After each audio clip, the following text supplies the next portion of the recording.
അരനൂറ്റാണ്ടിന്റെ പാരമ്പര്യവുമായി സ്വർണ്ണാഭരണ വിപണന രംഗത്ത് നിങ്ങളുടെ ഇഷ്ട ജ്വല്ലറിയായ മെജസ്റ്റിക് ഇപ്പോൾ കൂടുതൽ പുതുമയിൽ കൂടുതൽ കളക്ഷനിൽ wedding section, diamond section, light weight area, silver and watches section, light weight rose gold ആഭരണങ്ങളുടെ ഏറ്റവും പുതിയ കളക്ഷനുകളുമായി മെജസ്റ്റിക് ഓറിയോ കളക്ഷൻ. ഏറ്റവും കുറഞ്ഞ പണിക്കൂലിയിൽ മലപ്പുറം ജില്ലയിലെ number 1 jewellery majestic Jewellers, Thazhepalam, Tirur.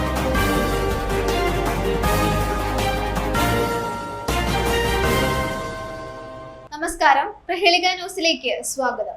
കശ്മീരിലേക്ക് പോകും വഴി അപകടം. പൊന്നാനി സ്വദേശിനിക്ക് ദാരുണാന്ത്യം. ഡൽഹി മുംബൈ എക്സ്പ്രസ് വേയിലുണ്ടായ ദാരുണമായ വാഹനാപകടത്തിൽ മലയാളി യാത്രക്കാരി മരണപ്പെട്ടു. പൊന്നാനി വിളയങ്കോട് സ്വദേശിനി ബഷീറയാണ് മരിച്ചത്. 42 വയസ്സായിരുന്നു. കേരളത്തിൽ നിന്നും കുടുംബസമേതം കശ്മീരിലേക്ക് കാറിൽ യാത്ര പോകുന്നിടെ ഹരിയാനയിലെ ഫിറോസ്പൂരിൽ വെച്ചായിരുന്നു അപകടം സംഭവിച്ചത്. ഇവർ സഞ്ചരിച്ചിരുന്ന കാർ മുന്നിൽ പോവുകയായിരുന്ന ലോറിയുമായി പുറകിലേക്ക് ഇടിച്ചു കയറുകയായിരുന്നു. ഭർത്താവ് അബ്ദുൾ ജലീൽ, മക്കളായ ലാസിൻ അബൂബക്കർ, മുഹമ്മദ് ഷാരിഖ് എന്നിവർ പരിക്കേറ്റു. അബ്ദുൾ ജലീലിന്റെ പരിക്ക് ഗുരുതരമാണ്. ഷാർജയിൽ നിന്ന് ദിവസങ്ങൾക്ക് മുമ്പ് എത്തിയ ഭർത്താവിനോടൊപ്പം ഉത്തരേന്ത്യൻ സംസ്ഥാനങ്ങളിലേക്ക് വിനോദയാത്ര പോയതായിരുന്നു ബഷീറ. 3 ദിവസം മുമ്പാണ് നാട്ടിൽ നിന്ന് പുറപ്പെട്ടത്.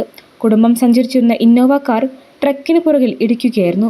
അപകടം സംഭവിക്കുമ്പോൾ മകൻ അബൂബക്കറായിരുന്നു വാഹനം ഓടിച്ചിരുന്നത്. ഡ്രൈവർ ഉറങ്ങിയതാവാം അപകട കാരണമെന്നാണ് പോലീസ് പറയുന്നത്. മൃതദേഹം ഡൽഹി എയിംസ് ആശുപത്രിയിലേക്ക് മാറ്റി. ശനിയാഴ്ച രാവിലെ മൃതദേഹം വിമാനമാർഗം നാട്ടിലെത്തിക്കുമെന്ന് ബന്ധുക്കൾ അറിയിച്ചു. CPIM മലപ്പുറം ജില്ലാ സെക്രട്ടറി അംഗം TM സിദ്ദീഖിന്റെ പിതാവിന്റെ സഹോദര മകളാണ് മരിച്ച ബഷീറ. പരേതനായ തണ്ണിത്തുറ പൂക്കൽ മൊയ്തീൻ കുട്ടിയാണ് ബഷീറയുടെ പിതാവ്. ഉമ്മ നസീസു. സഹോദരങ്ങൾ Mustafa, Nusrath, Bushra, Mumtaz. News desk, Prahelika news.